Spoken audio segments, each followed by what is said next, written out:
অনুভব।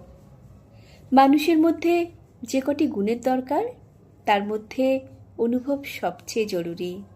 অনুভব না থাকলে ব্যক্তিত্ব প্রস্ফুটিত হয় না।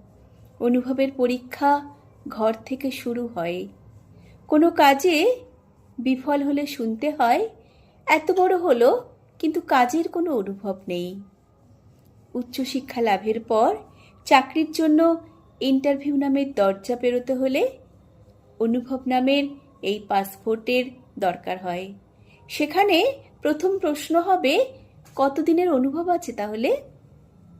অনুভব হলো কোনো কাজকে বা কোনো বিষয়কে ঠিক তার মতো করে বুঝবার যে ক্ষমতা, তাকেই বলে।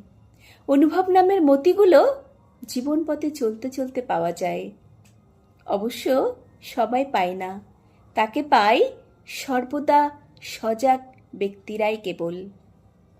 মনুষ্যত্ব, ব্যক্তিত্ব, পরিপক্কতা সব কিছু আসে এই অনুভব থেকেই। অনুভবহীন মানুষ কখনো কোনো কাজে সফল হতে পারে না। সংগৃহীত, কণ্ঠে আমি সুমিত্রা।